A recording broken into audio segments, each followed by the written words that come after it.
All right. Hey friends, welcome back to another episode. I'm so glad you're here.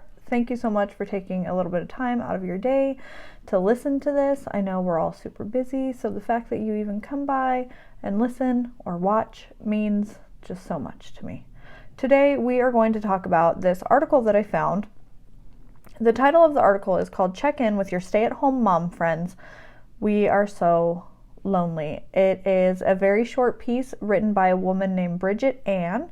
You can find it on Her View from Home. Now, what I want to do is go over this article a little bit because when I first read it, obviously what struck me at first was that this is a woman in a great deal of pain. She's having a very hard time.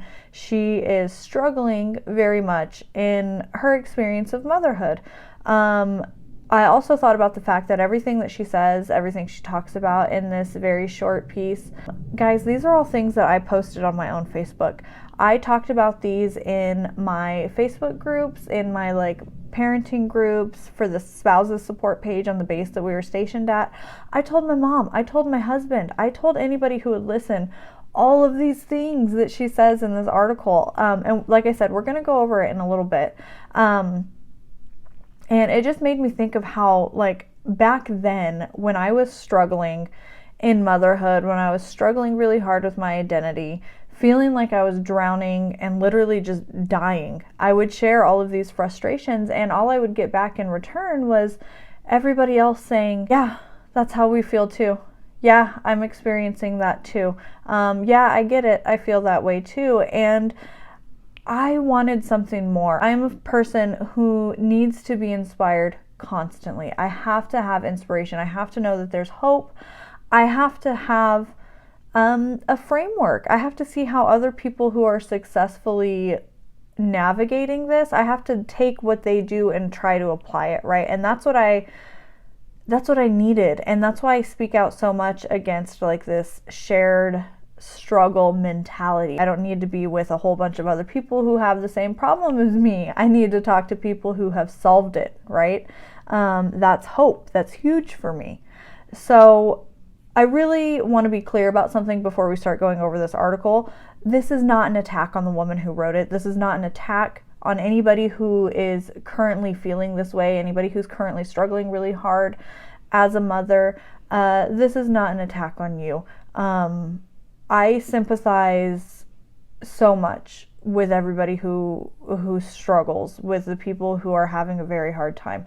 I sympathize so much. I really, really do, because I've been there. And I mean, you guys, I've talked about it before. I had to have a psych evaluation. I had to go to a hospital and be evaluated because I struggled so much. I had a full mental breakdown. When I say that I get it, I mean it. I really do. And that's why I talk about these things. So what I'm going to do today is share some opinions, some insight that I wish someone had told me. I'm going to talk about things that I wish people were talking about whenever I was struggling. And I'm sure that there were people talking about these things. I just wasn't exposed to them. So I want to share things as from the perspective of somebody who's been there and come out the other side and made a happy, successful, wonderful life as a mother, okay? So let's get into it. She starts this article off by saying, everybody thinks being a stay-at-home mom is so easy. They think that we're lazy. They think that we're lucky we don't have to work, that it's not real work, so we don't have anything to complain about. Now, if you have been following me for a little bit, you'll know that obviously the first thing that I honed in on was the fact that she said, everybody says it's so easy. That is something that I always encourage everybody to challenge. Challenge that statement, challenge that belief whenever you feel it coming up within yourself. And ask yourself, honestly, is everybody saying motherhood is easy? Is everybody saying motherhood is easy? Or is everybody saying everybody says motherhood is easy? Because those are very different things. And the reason why it's important to distinguish whether or not that statement is true, whether or not it's true that everybody says motherhood is easy, is because to properly solve a problem, we have to first be able to properly identify what exactly the problem is.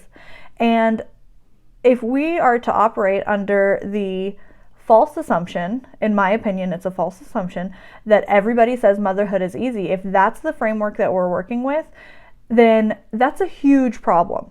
That is a problem that feels impossible to tackle, because when you feel like everybody says it's easy, everybody's talking about how easy it is, one, it makes you feel more isolated because you feel like you can't talk about how hard it is. That's not true. Everybody's talking about how hard it is. What nobody's talking about is solutions. And also, if you feel like everybody says it's so easy, then you're up against society. You have to change or hope, sit around and wait and hope for society to change the fact that society is saying that motherhood is easy. And those are huge problems. But if we challenge that statement, what we might find, what I found for myself, is it wasn't that everybody was saying motherhood was easy. It was that I expected it to be easier than it was. That was my own expectation. And it's not society's fault. It doesn't matter whose fault it is, why we have that expectation. But when the expectation is internal and you boil it down to the self and you're saying, okay, I expected it to be a little bit easier, then all you're changing is your belief. You're only changing yourself. You're only working with yourself. You don't have to worry about whether or not society says it's easy. And whenever we start to kind of go inward and say, okay, maybe I had different expectations for this, the solution then is to lower or change your expectations. And you can do that. You can change what you think. You can change your actions. You can lower your expectations. That is a manageable, easy solution to get to, right? So we have to stop with this whole everybody says it's easy. Nobody's saying it's easy. Everybody's talking about how hard it is, and all we're doing is sitting in this victimhood mentality, this martyred mother culture where everybody talks about how hard it is. Okay, so we're not alone in this. We're all struggling a little bit, and we can look towards other people who have solved problems. I mean, we're not reinventing the wheel here. People are solving these problems every day, and we just need to find them and imitate what they're doing, right? Okay, moving on. She goes on to say that the truth is that motherhood is lonely and overwhelming. And I want to stress again, you're not wrong if you feel lonely. I have bouts of severe loneliness because I don't have a lot of personal friends like in everyday life. And for the most part, I'm okay with that. But I do have moments where I feel lonely. There are moments where life feels very overwhelming. Now, again, you're not wrong for feeling this way.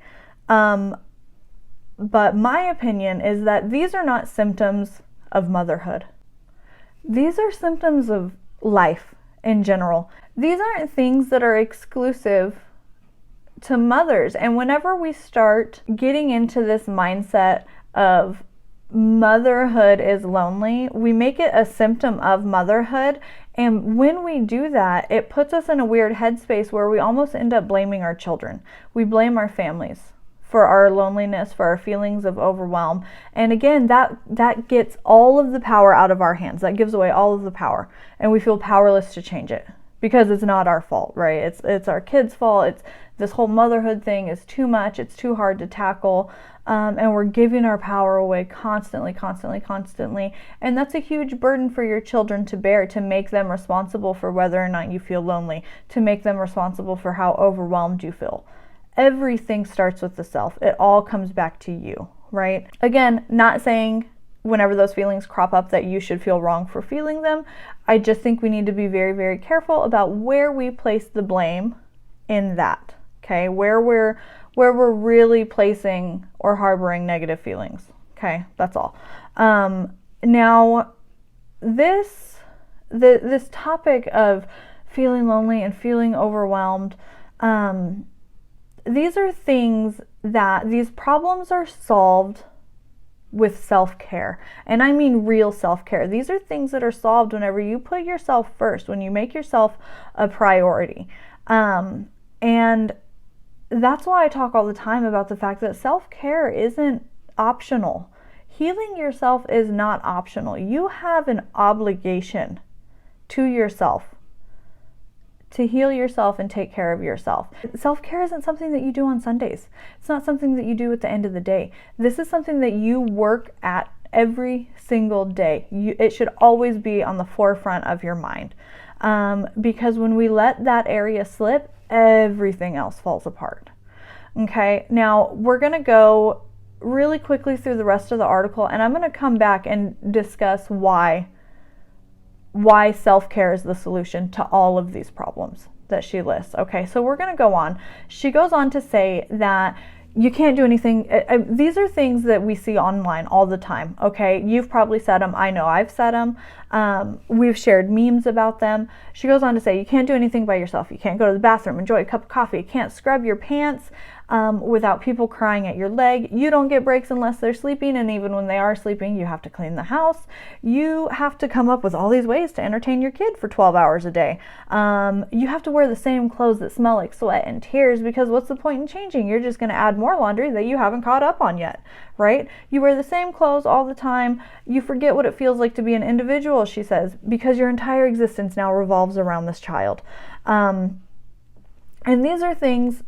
This is the trope, right? Like, this is the representation of motherhood, that we're running around, we're dirty, we don't feel good, we feel ugly, we're gaining weight, like just everything is snowballing out of control, right? And self-care, true self-care, will cure every single one of these things, and I'm going to explain why. So she talks about the fact that you can't enjoy these certain things. You can't enjoy a cup of coffee. You can't read by yourself.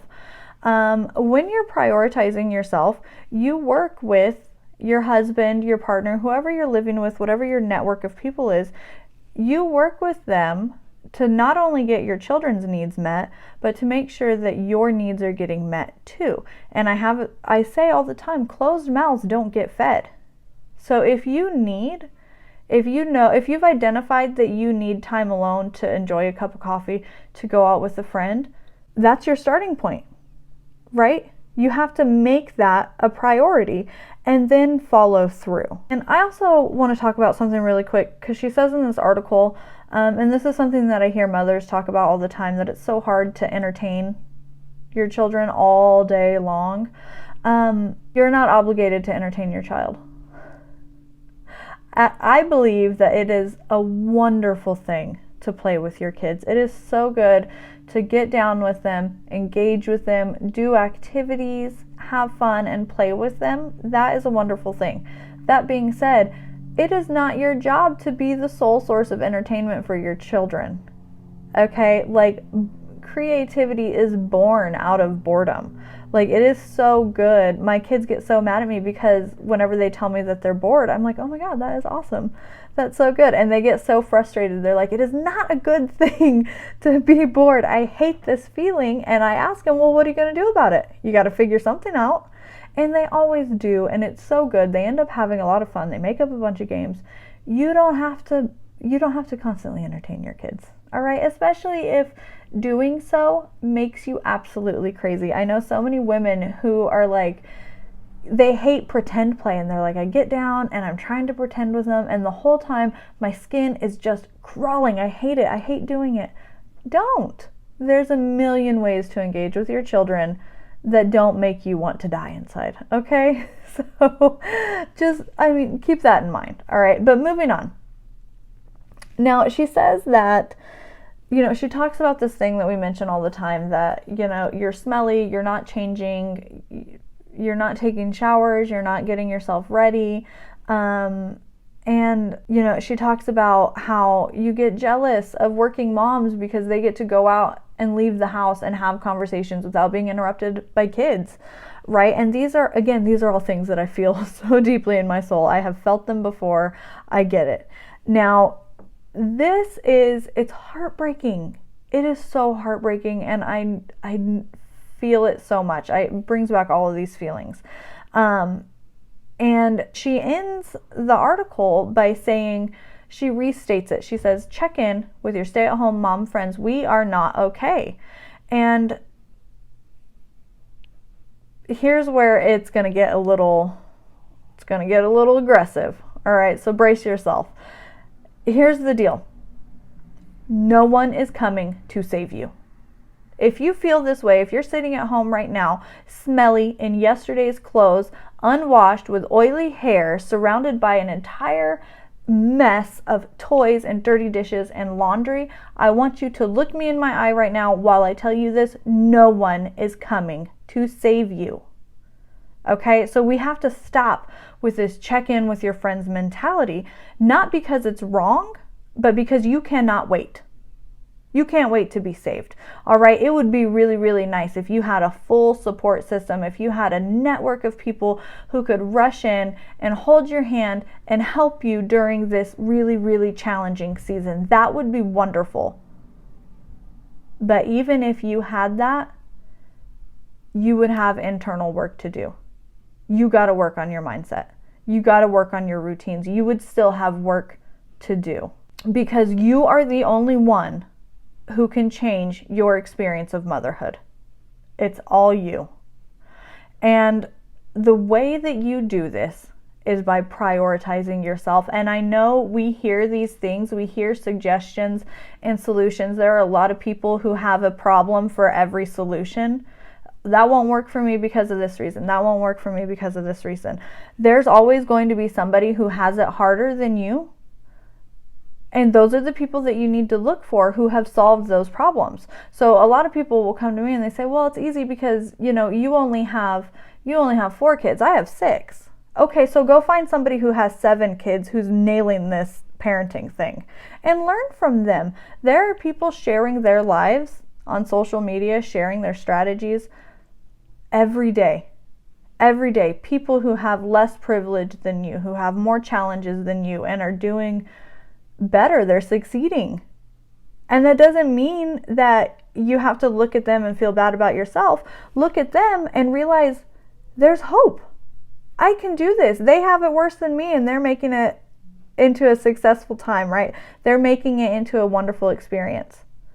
Okay, so what can I do? What can I learn from them? Prioritize yourself. Prioritize yourself. And I can't, like I said, we hear these solutions that they sound too simple or they sound like they won't be effective enough, so we don't even try. And if you're not willing to try anything, then you're going to be stuck forever. But you can take control. You can reclaim motherhood. And so I want to end this by giving you 3 really, really simple things that you can start doing today to change the trajectory of your experience of motherhood. Again, this is for somebody who is kind of in a rock bottom place. Like I said, not taking care of yourself, feeling all of the things that she talks about, that I can't get away, everybody's clean to me, the house is a mess, everything's out of control, okay?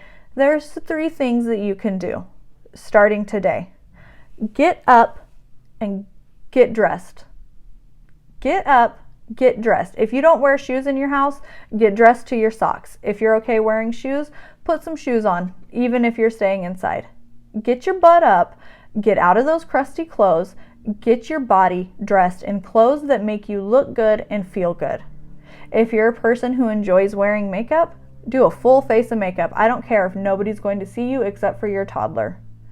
Little bitty things are going to change just how you feel. And I know somebody out there is like, well, mascara isn't gonna do my laundry or scrub the dishes. It's not about that. It's about how you're feeling. And nothing is going to completely overhaul your life. The thing that's going to bring real change is tiny little changes throughout your day. Tiny little changes that build up into a big change over time, okay? So number 1, get up, get dressed, okay? Do that. Seriously, do it. It feels amazing. Number 2, something that I find personally very helpful, because I love cleaning and I love a clean space.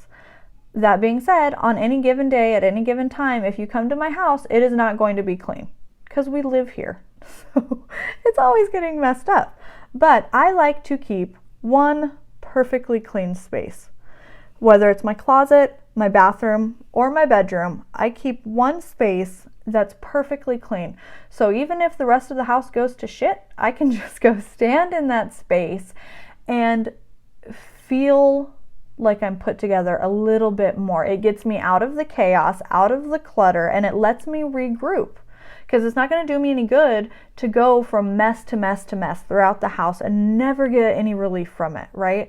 For me, it's a big recharge to come to my bedroom where my bed is nicely made, it looks good, the lighting is wonderful, and it's just a calm, clean space. I can come in here, catch my breath, and say, okay, we're going to tackle that laundry, or we're going to go vacuum the floors. It's a good reset space, okay? Keep one area clean. The counters, clear your counters, do something, have a clean space that you can retreat to. Number 3, the third thing that you can do to start reclaiming motherhood, reclaiming your day whenever you're just bottom of the barrel pits. Remember, we've gotten up, we've gotten dressed, we look good, we're feeling a little bit better, we have a clean space, our bed is made, whatever it is. Third thing that you can do, take your butt outside. I do not care if it's cold. I don't care if it's hot. I don't care if it's raining. Take your buns outside for a little bit. Walk around. You have to get out. I don't care if you're not even talking to anybody when you leave. To be outside, to get out of your space, out of your head, is a major reset, especially if you have very young children. Their entire tantrums, their moods can be reset with a short walk outside. It's magic. And I know because I did it too. People hear this and they say, that's not going to change anything for me. I'm going to go back, I'm going to go outside, and then I'm going to come back in to my mess of a house. How is that going to fix anything? And remember, these things are all about changing how you feel, because when you feel better, you do better, you start making better decisions, you start realizing that there's a huge connection between your mindset and the things that you're doing, the choices that you're making. This is all about feeling better. Okay? And I think as mothers, we tend to forget that our vibe affects our tribe. Okay? So when we feel like crap, it brings everybody's vibe down. Our children feed off of us and they reflect our attitudes back to us. Okay, so this is all about feeling better. Again, I sympathize so much with people who are struggling, and that's why I want to keep talking about these things. I want to keep putting these alternative opinions, little insights out there into the world, because every time that I do, someone always messages me and they say, that clicked with me. I did that and that helped me in this way, and that is legitimately all I care about. All I care about is influencing one woman to take back control of your life, because it matters.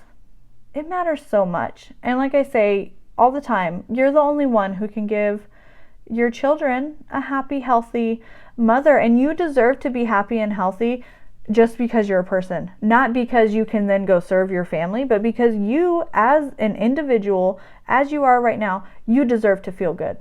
Even if you don't serve anybody else, you just deserve to feel good. So go do something today to make yourself feel good. Go feel human again. And like I always say, closed mouths don't get fed. Talk to your husband, talk to your spouse, talk to whoever you need to. Start arranging things in your favor. It is not selfish to say, I'm going to get a cup of coffee and I'm going to be gone for an hour. Your husband's not going to kill the kids, all right? And if you feel like he might kill the kids while you're gone, you shouldn't be married to him, all right? That's a different topic though. Okay, thank you guys for listening. If you happen to get up and do something today, if you decide to take control of your life a little bit more, please come by my Instagram. Let me know. Tag me in your photos. I would love to hear it, and I will see you guys in the next episode.